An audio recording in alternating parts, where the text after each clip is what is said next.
so this is Don and Justin with Painless Master Studios, and we just got back from Thor 2, The Dark World. So yeah, what did you think of that? It was good. Yeah. I enjoyed it a lot more than the first one. Yeah. I wasn't a big fan of the first one, but it was a lot better. I loved every part of it.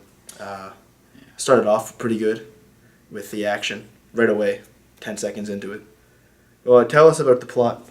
Well, basically, and just for your sake, we are going to be mentioning things that Spoilers. could be spoilers. So just keep that in mind. If you don't want to hear anything, you should probably just either go to one of our other videos or whatever.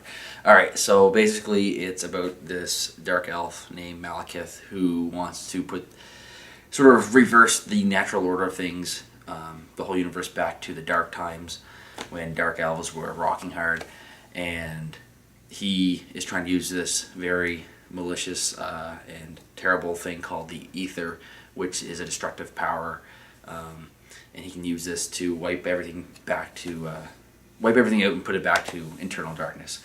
So basically, the only thing in his way are the Asgardians, namely Thor, and it's all history from there.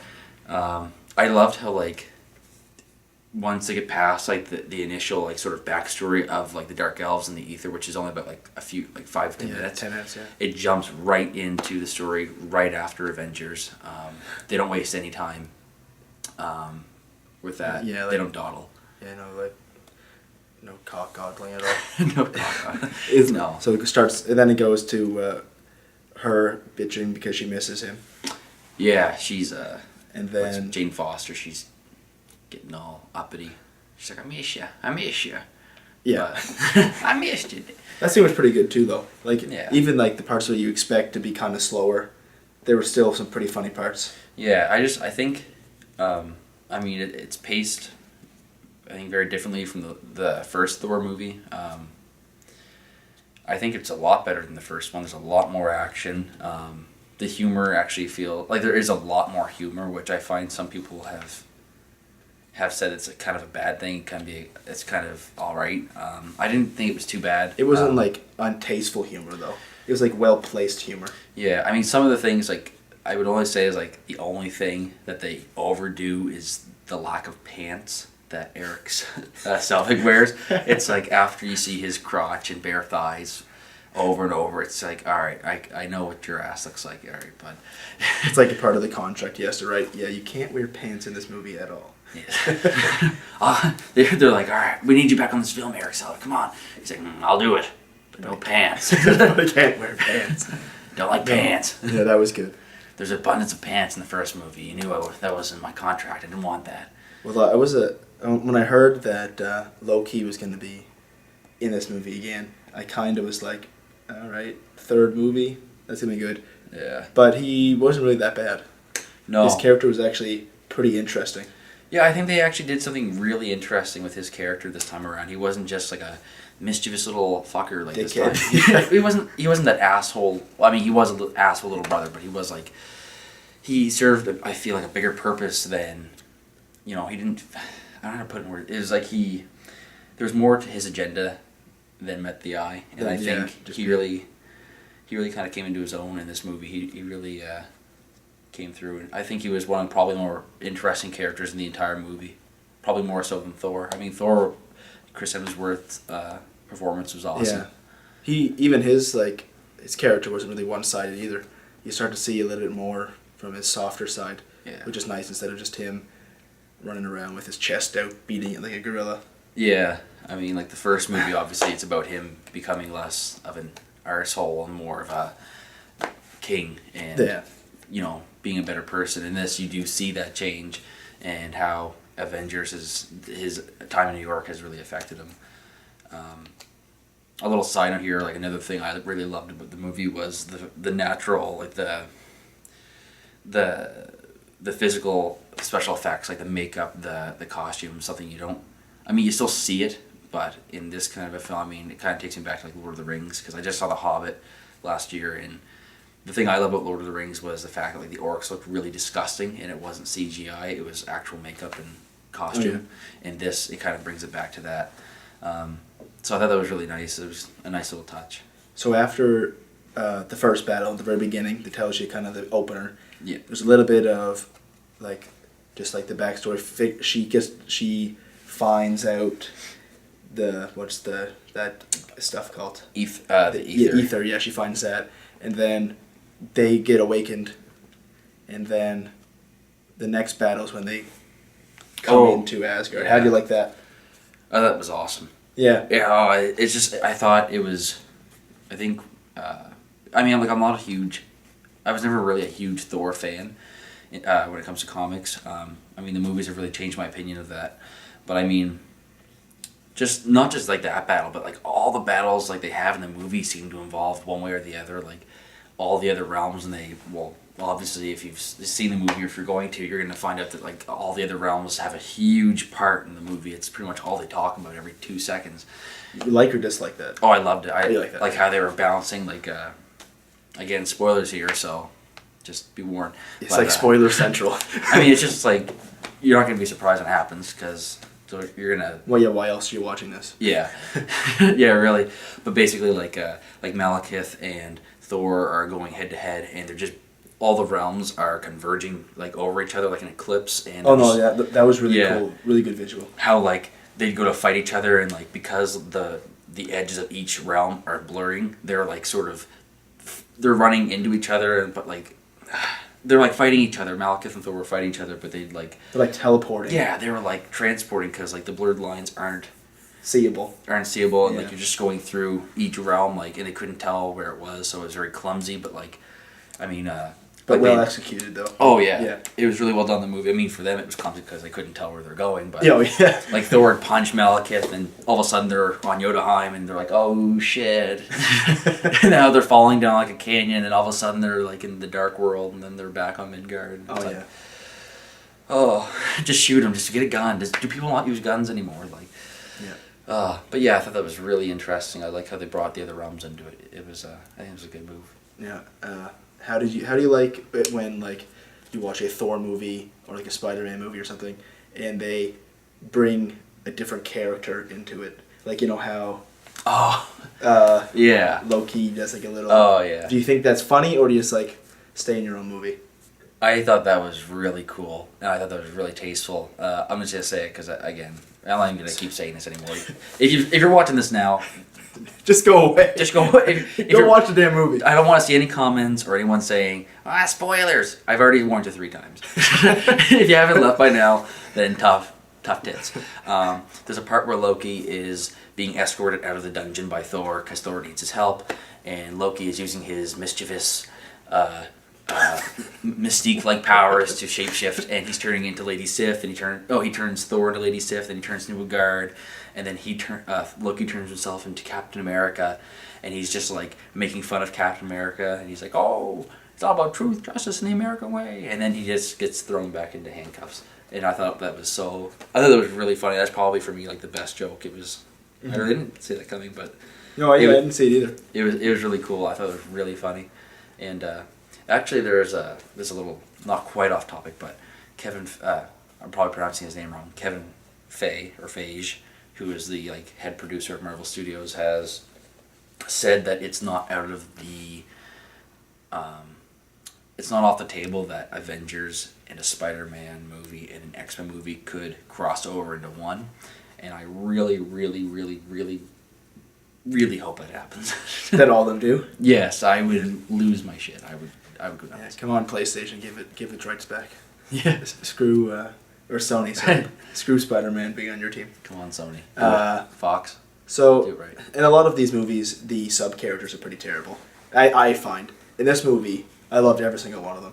What were the Thor's little companions' names? What are they? The 3 amigos, or whatever you call them. The 3 amigos. Steve Martin, Chevy Chase. Well, they're called the Warriors 3, and as you know in the movie, they are Hogan, and that's all I can think of. There's Lady Sif, but I don't think she's really in the Warriors 3. Like there's a French-looking guy. Yeah. Oh, gee, what are their names? They're on the tip of my tongue. The big fat one, he's played by Ray Stevenson, who's also played the Punisher in Punisher Warzone, as well as one of the bad guys on Dexter. Great actors. Oh my god.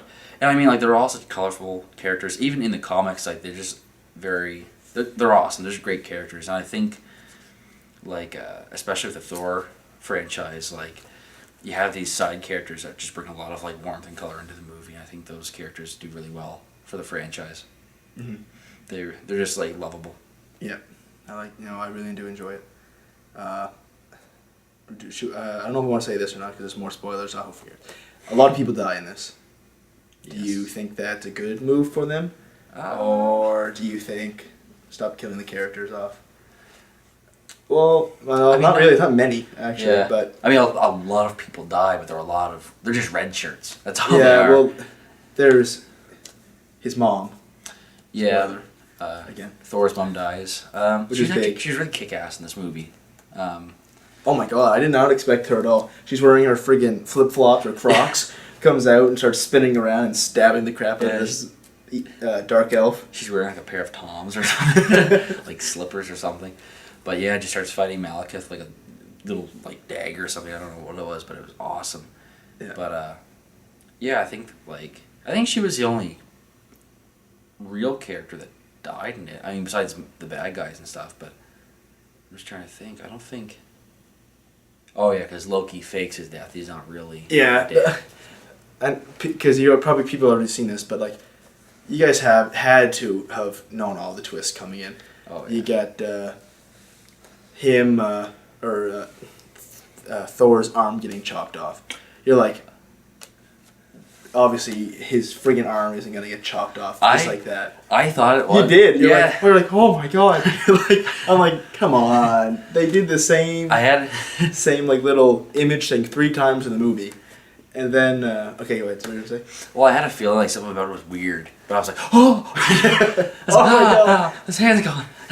There's no blood. And then because it showed like the bone and stuff and like the muscle and like squirting blood. I was like, oh Jesus! What a good image. This is only rated PG. Like you can see like the raw bone and stuff. I was like, God. And then when then Loki dies, and you had to. I even knew. I'm like, I'm not even really a big like movie fan or superhero fan. I'm like, okay, that's definitely him doing his trick again. Yeah. But it was good. I did enjoy it. Yeah. What else? Do you have anything else you want to say? Any big scenes that pop out in your head? I think I might want to leave some of the stuff for you guys to watch and let us know what you think. Even though we spoiled everything for you. Yeah, a little bit. I mean, but let us know what you think and comment on our page or on this video itself. We would love to hear what you think of this movie, the next step in the Marvel franchise leading up to the next Avengers. Would you recommend this for a comic book lover, someone that's hardcore, loving the Marvel universe? Yeah, I would. I think it's. I think just as like a movie, not comparing to the comics. I think it's a really strong, good action movie, fantasy movie. I also like. I mean, even if you're like a sci-fi fan, I mean, like I think people go into this movie with like the preconceived notion that Thor is a god, and the fact is like Thor is not a god. The Asgardians are not gods. They make that very clear in the movie. They actually Odin says that they're aliens. They're just from another place up in space. They're not gods. They're just worshipped as gods. And as are the other realms. And it's kind of neat when you watch this. You'll really see like that aspect of it come in. It'll kind of like click for you. Yeah, it'll really reemphasize like the fact that they aren't these holy, angelic, like godlike people. They're just aliens that dress funny, and like they have like crazy like pistols and guns and like sci-fi weapons. And, man, it was so confusing. I mean, it's like Call of Duty meets like Halo and like Skyrim or like Civilization. People with bows, and the next person's got a grenade. It's weird, but like it's so cool at the same time because like you've got Lady Civ. Cutting people down with like her sword and her shield, and somebody's shooting arrows at her, and then somebody whips out a fucking like steampunk pistol, starts shooting at them, and they got like big rocket launchers and tons of like grenades at great black holes. Like it was really it was really cool. If you're an action fan of any sort, medieval to far in the future, you're gonna like this movie. Yeah. And the visuals in this movie are just like. Out of this world. Yeah, I don't know. Like some of the CGI, probably in a couple of years we'll probably say it looks like garbage, but right now in the theater it was like you couldn't tell that London was apart from that alien ship. Oh yeah, I mean it looked very, very good. I mean, the first movie was beautiful, absolutely beautiful, and this adds to that. This is just it was just great visually. Special effects were beautiful. For the person that isn't a comic book fan, you would recommend it? Oh yeah, 100%. So Definitely. What would you give it? Out of a 5 out of 5, what would you give it? Out of 5, I'd give it 5. 5 what? Well, you have to put it on a scale. 5. And now wait, I'm just trying to think here. Out of 5, let me just think this over really quick. Out of maybe 4.5 out of 5 Thor hammers. That's what I'd do. All right. Yeah. I'd say it was just I just think like as a fantasy, action, sci-fi, superhero movie in those vast categories, it did really well. Just as a movie, it was really well done, and I think comic lover or movie lover, you're gonna enjoy it. Yeah. 100%. I would give it a 4 out of 5. Action's good. The humor is it's like touch and go humor. Yeah. I did enjoy it, but I think it was because we were in a big crowd. If I was sitting at home and I was watching it, I probably wouldn't have laughed as much as the guy behind me, like grabbing his stomach and like chucking it around because it was so. Whoa! But it was still good. And that's the thing too. Yeah, I found like a lot of people like. I mean, there were a lot of jokes. It was just kind of dry. It's like, this is starting to feel like. I mean, I'm glad like they have humor in it because I don't want this to be a serious movie. It's a comic book movie, comic and comical. You know, it's in the freaking name of what it's about. So, I think there should be some jokes and some. You know, it should be light. But I think that there shouldn't be. I think it was at its limit for jokes. Yeah. I think if they just kept pushing like the painless Eric Selvig jokes, it would have been bad. Like it would have overdid it, overkill. Yeah. All right, yeah. So 4 out of 5 for me. Not Thor hammers, but Panel Smasher Studio hammers. Yeah, that's what we're talking about. And one more thing before we go, the ending. Not the ending. After the credits. The post-credit scene. All right, so if you really don't want to hear this, just skip this. Here, we'll wait a couple seconds. Here, I think everybody's gone. Okay. All right, we're starting up. All right, so the post-credit scene shows Lady Civ and Ray Stevenson's character. Volstagg, that's his name, Volstagg. Oh my God, I remember. All right, so they are at this weird. They're at the collector's pad, and they're walking around his place, and he's got like cabinets full of weird. Like things oddities that he's collected over the years, and they're introduced to the collector, who for this weird, I don't really know much about the collector to be honest, but I didn't picture him looking like Tom Waits. He looks just like him for me. Not a big deal, I like Tom Waits, but I'm interested to see where it goes, and what really happens in it is they give to him for safekeeping one of the Infinity Gems.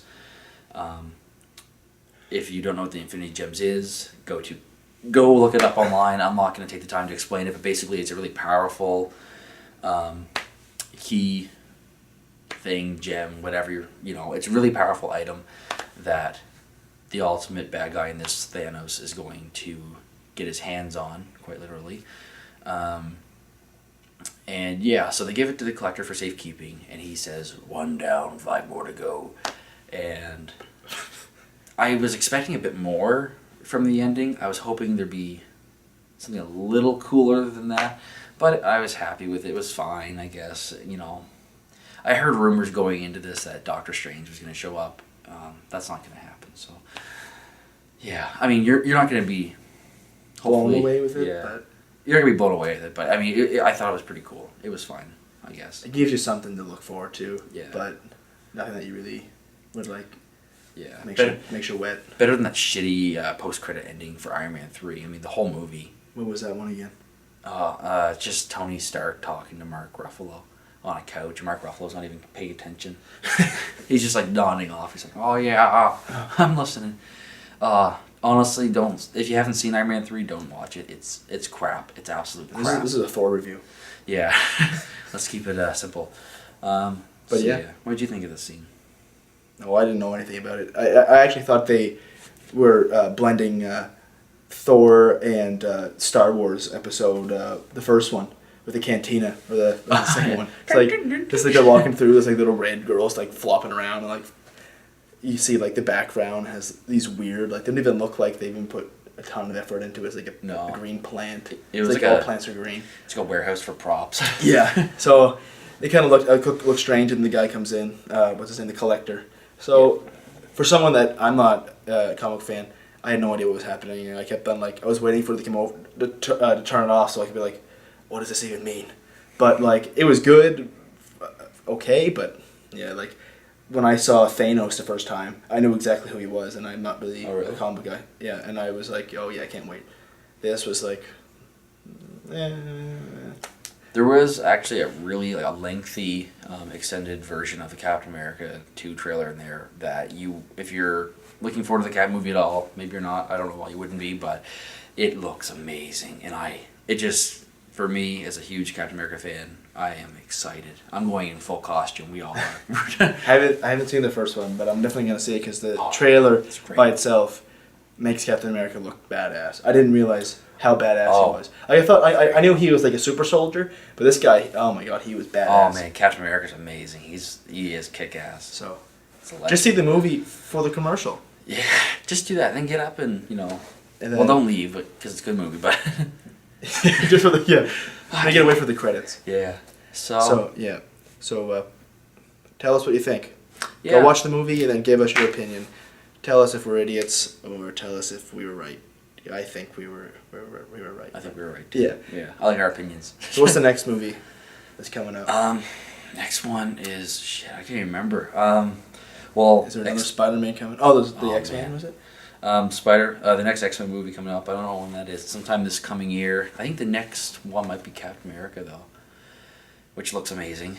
They're actually it's in the talks that Wolverine 2 might be happening as well, which I really hoping because I love Hugh Jackman. If you see this, Hugh Jackman, please marry me. I've been tweeting at you for a year. You should reply now. After my birthday twice. That's a good way to wrap up. We love you, Hugh Jackman. Yes. All right. See you guys later. Bye.